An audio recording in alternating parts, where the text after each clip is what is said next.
Before we begin, I would like to acknowledge how utterly ridiculous I look. I was trying to do like a Benson-inspired thing while also wearing my shirt, and it looks very weird, like wearing a backpack sitting down and just a hat, like a snapback, which I never wear anymore. My hair does not really vibe well with hats, so like, yeah, just needed to like have that be known. Like, I am fully aware this is not a cute look, but like, we're wearing it.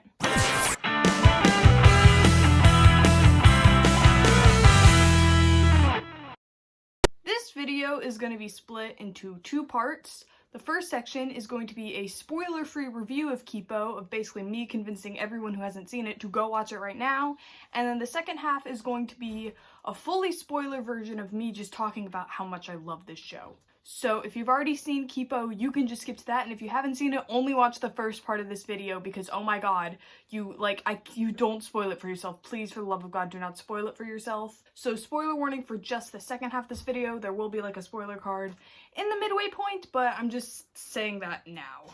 So if you're watching this section, this is going to be me convincing you to watch Kipo and the Age of Wonderbeasts on Netflix because, oh my god, this is one of the greatest shows ever made and like no one talks about it. Kipo and the Age of Wonderbeasts has like anything you're looking for in a cartoon. You like post-apocalyptic settings? Boom! We got a post-apocalyptic settings. You like POC representation? Boom! We have an all POC main cast. You like queer representation? Boom! We got gay bitches and a non-binary bitch. You like furries? Boom! We have anthropomorphic animals. Like, you like music? Boom! We have music, and it's by the same guy who did the music of Spiderverse. This show is incredible, and I'm begging of you to watch it. It has 3 seasons, each 10 episodes. They're all on Netflix. Each episode's like 20 minutes, so it's a quick watch. You can get through it and like, oh my god.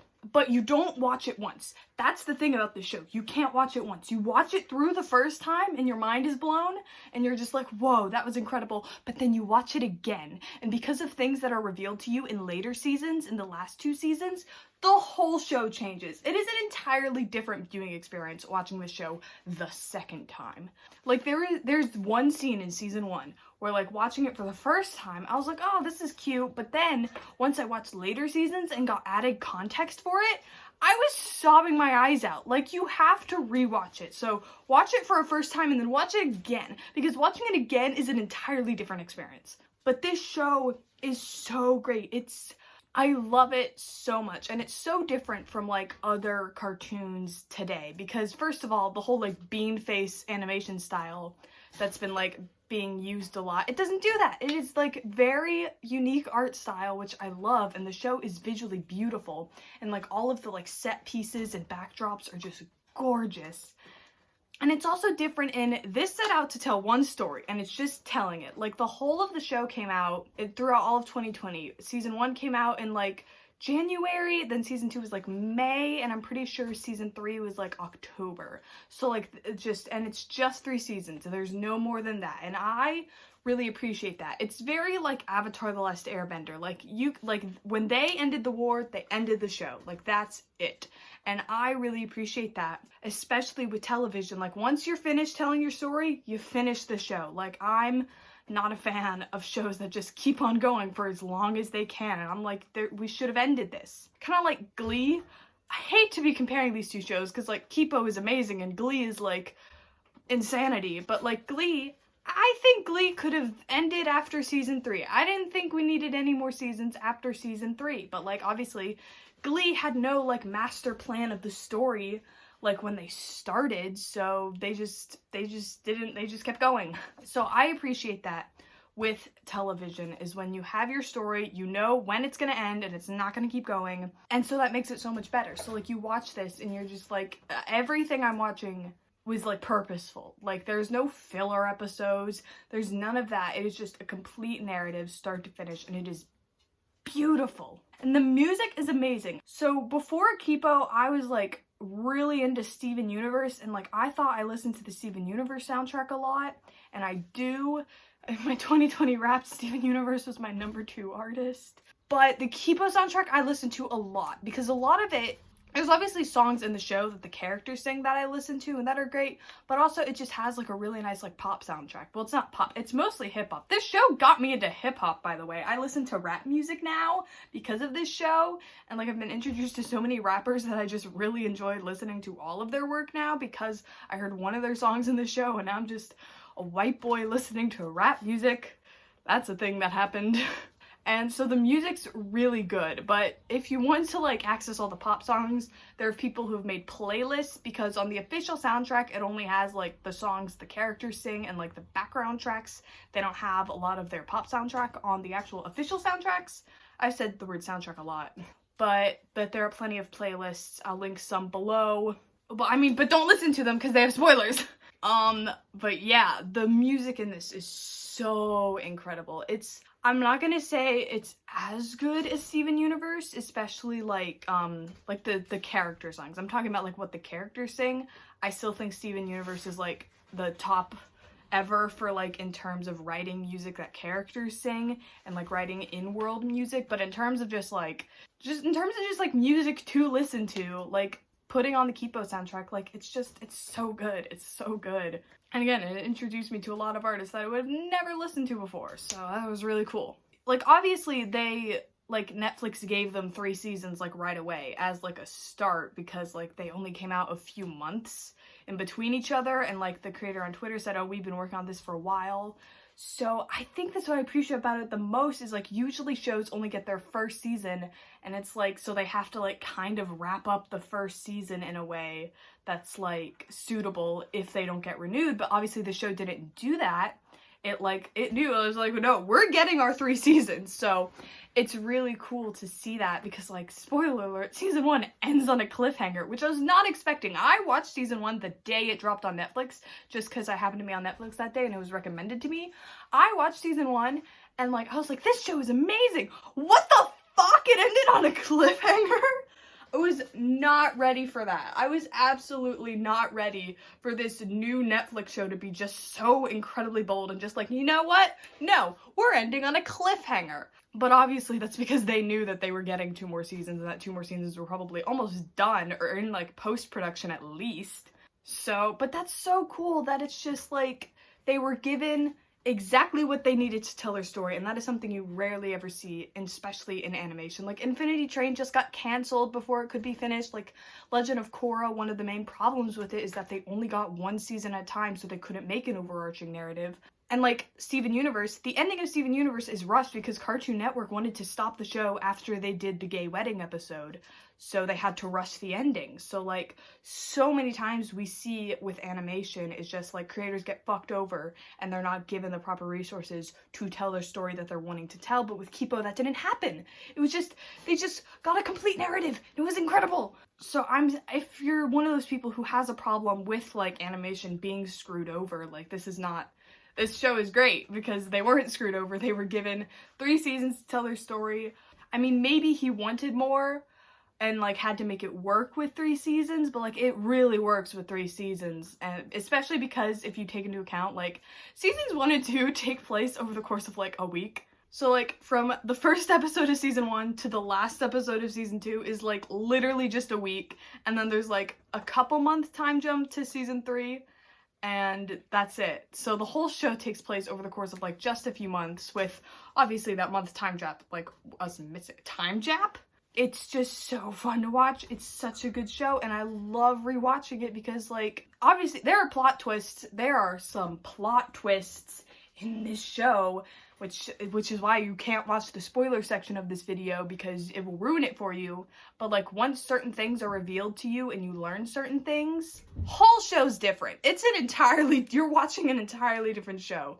Like, season 1 holds back on like all of the information. So like, season 1 is mostly about setting up the world and the characters, and season 2 is more about explaining the past, giving you context, and then season 3 they just go all fucking in. So watching season 1, knowing all the context, it's literally you're watching a different show because you understand so much more now. And like, you watch season 1, you're just like, oh, this is like a post-apocalyptic show, and then you watch it again and you're like, there's so much more happening here. So please watch Kipo.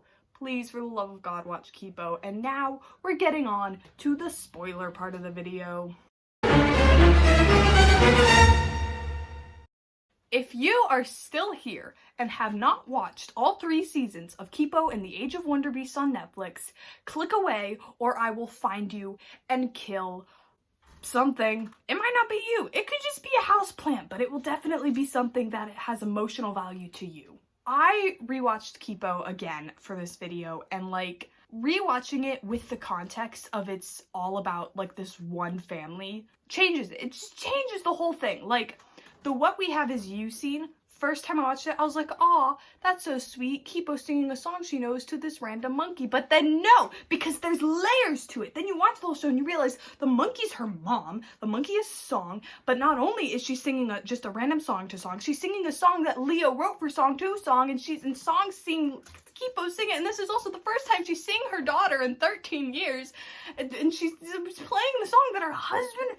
Oh! And then there's just like something so incredible about like Hugo and Kipo as like almost character foils, because they're both put into the exact same situation. Both of them have their burrows destroyed by Song as a mega monkey, and they're separated from Leo, except for Kipo was just so bright and cheery that this was not a problem for her, and Hugo was just not that, and it turned him into a villain. And like, I love that. Like having the like antagonist and protagonist have the exact same life experience, just because they're two different minds, they handled it differently. Incredible. And then obviously in season 3 with Dr. Amelia, she murdered her brother. Can we talk about how she killed her brother? Isaac and I have done reviews for both season 2 and 3. We did them like right after they came out, so those will be in the iCards. And in the season 3 one, you can see how much I was bawling because Yumyan died. Are we gonna, like, Yumyan's dead. Like, I get that he's still, like, technically alive, but, like, he's dead. Like, the Yumyan Hammerpaw that we know is gone. He's dead. It's just some fucking bitch cat now. And that hurt. That hurt to kill. Like, here's my 3 favorite characters in Kipo are Benson, Yumyan, and Hugo. I was not okay after season 3 when 2 of those 3 characters perished. They died. Hugo dying, I was kind of okay with. I kind of saw it coming, and like him dying to save his sister, I'm like, aw, but Yumyan didn't deserve this. What the fuck did Yumyan do? To like, why? I don't understand why Yumyan had to die. I really don't. I don't understand it. I guess you can justify it by saying he's not technically dead, but like he is technically dead because he was no longer a character anymore. I'm not over Yumyan dying. Every time I listen to Yumyan Hammerpaw, like the song now, double meaning. This is the thing about going back and things have different meanings now. They're singing Yumyan Hammerpaw as like a salute to Yumyan because they think he's gone now, but then he's not actually gone, but then he actually becomes gone. So then you listen to the song again, and then it's like this memorial song for Yumyan, and you're like, but now Yumyan's actually dead. So we need this memorial song now. I can't listen to Yumyan Hammerpaw anymore, which is really unfortunate because it's stuck in my head all the time, but like, it's too soon. I know it happened in October, but it's too soon.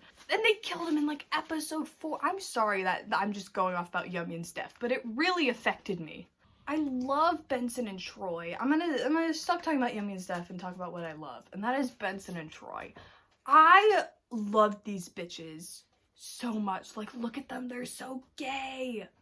And just like having a character just straight up say, yeah, I'm gay, what of it? And then just date a man. That's great. That's great. The coming out scene in Kipo is probably my favorite coming out scene in any work of fiction ever. Because like it's literally like the music swelling. Like Kipo's like, Benson, I think I like you. And the music just cuts and he's just like, bro, I'm gay. And she's just like, oh shit. It's incredible. It is one of the best coming out scenes ever, because it's not like a big thing. He's just like, whoa, Kipo, stop hitting on me. Oh, gay. And I love that. I mean, there's not a lot I can say about Kipo that I didn't really already say in the 2 reviews, but like, I love this show so much, and I feel like it needs to get more, like more people just need to watch. I don't understand. I guess it just kind of came out as at an unfortunate time, because it was both. It came out, like season 1 came out right as Steven Universe was ending, and then season 2 came out right as She-Ra was ending. So like, if it had come out just a few months after those, it would have like gotten like the same hype that Owl House and Amphibia got because there was a bunch of cartoonless gays. But it didn't. It came out right before, so it just missed that window where all the She-Ra and Steven Universe stans had nowhere to go, and they could have gone to Kipo, but they didn't go to Kipo. But I'm glad I went to Kipo, because without Steven Universe and She-Ra, I'm glad I have Kipo. But now Kipo's over. But Kipo is eternal. Kipo is eternal. Like She-Ra, I haven't really rewatched She-Ra, like, because I feel like there's nothing to gain from a rewatch, because it's a linear narrative. Like, I can rewatch it, like, knowing that those bitches were gay the whole time, but, like, I was watching that the first time thinking, oh, there's repressed feelings here. And Steven Universe I can't rewatch because the first time I watched it, I was watching it illegally on piracy websites, and I don't want to do that again. I don't think the first time it was worth it. I don't know if it's worth it now. But Kipo, it's so fun to rewatch. It's so great to rewatch. If you've watched Kipo only once, just rewatch it. Just rewatch it, and it'll change you. It'll change you. I ironed this shirt before this video, and it's still wrinkly. I don't care. I just love the story of it and the way that it's told, because like season 1, you know nothing, and you don't even realize you know nothing in season 1. That's the like smart part about it, is that in season 1 you're learning so much about the world and you think like you know what's happening, but you don't, and and I'm rewatching season 1 and I realized, I was like, there's just so much that they don't talk about or like acknowledge. And, like, you don't even realize the first time you watch season 1 that you don't know that, like Scarlemane and Kipo were brother and sister. You don't know that the Mega Monkey's her mom. You don't know that Dr. Amelia exists. You don't know that there were, like, science people trying to reverse the mutagen. You don't know that there are science people still trying to reverse the mutagen. Like, Dave describes the world, like, right as it, like, turned to chaos. You don't know any of that. You don't know how Benson and Dave met. You do learn how Wolf, like, got on her own, but, like, you don't even know Kipo can turn into a Mega Jaguar in season 1. And that's, like, her whole thing, is that she's a Mega Jaguar. It's really annoying that Netflix, the, like, cover thing for Kipo shows Kipo as a Mega Jaguar, and I'm like, don't do that! Because then if someone clicks on it and watches season 1, and they see the fur, they're immediately gonna be like, oh, she's that big Jaguar! Because, like, when they first mentioned that Kipo could turn into a Mega, I was just like, ah! I was like, she can what? Like, I thought she was just half human, half mute. Like, she couldn't go full mute, but she could. She could be a Mega Jaguar. And it's so cool. And her Mega Jaguar form is so amazing. And at first, like, the first Mega Jaguar, I was like, wow, I love Kipo's Mega Jaguar. And then she went into a further Mega Jaguar, and I was like, whoa, she's got a mullet now. Can we talk about how the Mega Jaguar has a mullet? I love that. I kind of look like I have a mullet. Maybe this was meant to be a Benson-inspired outfit, but now it's more of a Mega Jaguar-inspired outfit. My hair's so long. This show just does everything so incredibly well. And I want more people to watch it. Maybe this will become like a cult classic. I don't know. I just feel like a lot of people did watch it. Like, I'm not saying like this show like bombed. I'm just saying like compared to like Steven Universe or She-Ra or Owl House, like it didn't have like that of a fandom, but I feel like it needs that. It deserves that. I love Kipo. I just wanted to talk about Kipo again. We haven't talked about Kipo in a while. We've made a lot of Kipo videos though when the show was going on, but we haven't talked about it since it ended. So I just wanted to talk about it again and have an excuse to wear my shirt because I don't really wear yellow a lot, but I like my shirt. So yeah. Go watch Kipo, even if you've already seen it.